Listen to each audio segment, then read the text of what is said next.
Hello, I'm Dr. Laura Murillo, President and CEO of the Houston Hispanic Chamber of Commerce. Our guest is Commissioner Rodney Ellis. You know that he's been day one on the ground with his constituents, but also making sure that the county has resources for us.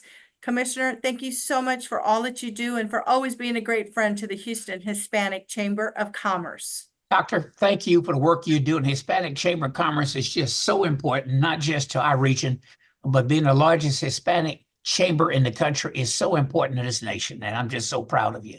Well, thank you so much. There's a lot happening with the county. What do you want to share with your constituents and those watching us? Well, obviously, this is going to be a very active season for storms.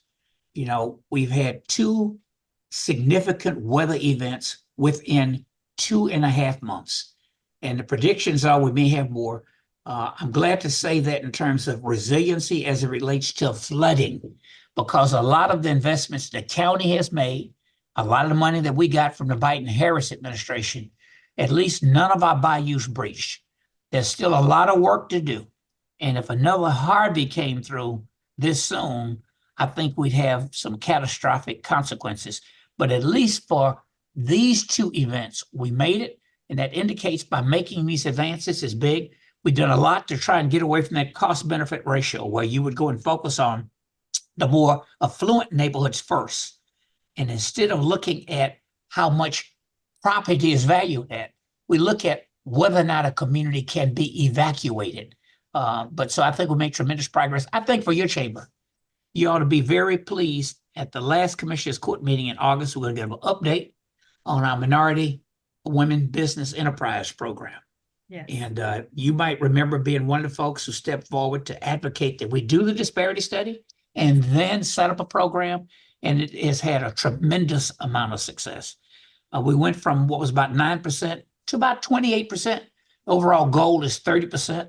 You know, in some categories, in the Hispanic category, as an example, our increase has gone up slightly over 200% from what it was before we adopted that program. So it shows having metrics, having a goal, focusing on the problem, the lack of access to these opportunities for minority and women-owned businesses.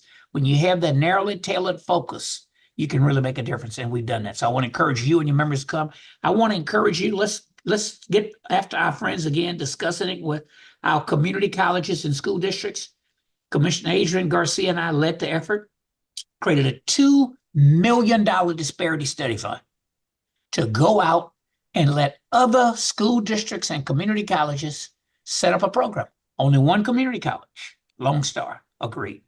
Only about 3 or 4 school districts. I'll send you the list, but I want you to encourage your members to get some of their family members to go to these other school districts. Robert E. Lee, San Jacinto, Houston Community College, as an example, they have a program. HISD, I'm proud to say they're finally going to do a disparity study very late, and I always put that little twist in there. I'm sure with a $4.5 billion bond issue up and the fact that for 4 years, I've been asking them to do a study.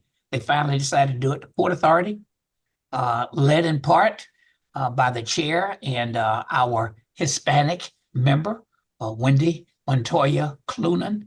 Yes. She was a leader on that effort and chaired that committee that implemented, came up with a program to implement some remedies that made a big difference. At Metro, there's still challenges. I want to tell you, members, go ask. Yes. They did a disparity study, but they're still doing outreach. Here's an analogy I use.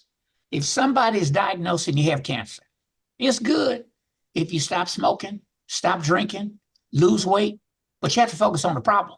And the problem is you have cancer. What are you going to do to remediate that? What is your methodology, your plan of action to deal with that? Is it chemo? What is it?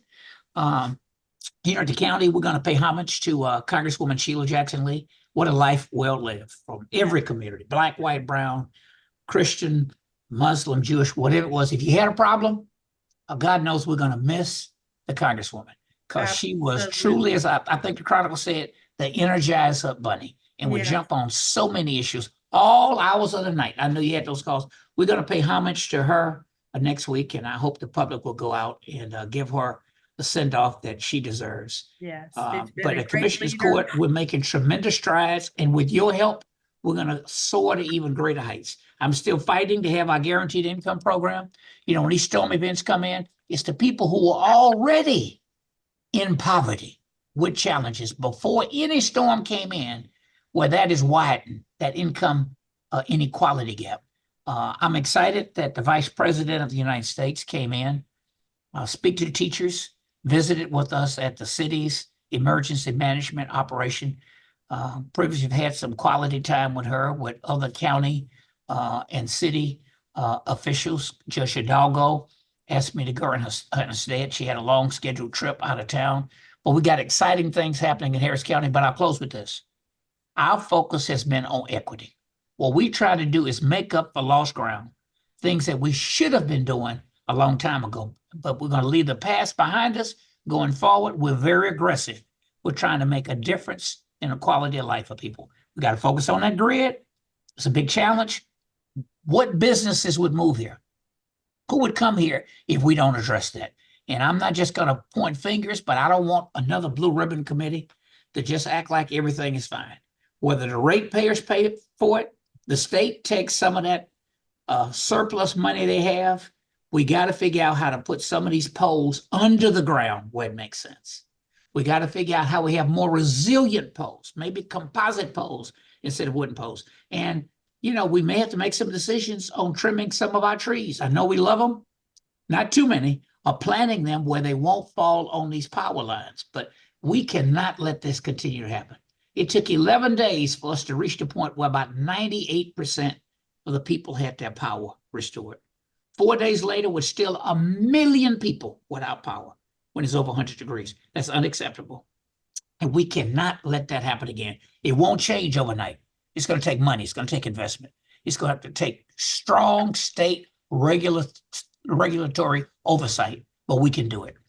Yes, and I want to thank you for always including the chamber. For example, when you were pushing very hard and advocating for the county to have a program in place, the chamber, we were there, we spoke at Commissioner's Court. You also made sure that we were part of the team that Wendy Montoya Clunan led at the Port of Houston. We were also there, and we're knocking on the doors of HISD and others as well. We've supported a variety of bonds. We've advocated for them. With that, we're also saying, if you want your bond approved, we are asking that you put in place measures for equity as it relates to contracts and procurement and a system of accountability. That's right. You stepped up, and it was not easy, because what we did was we rattled that saber when that $2.5 billion Harvey bond issue was up. And look, let's just be honest. Power is to be used when you have it, not when you're looking at it in the rearview mirror. And I was so glad you were bold enough.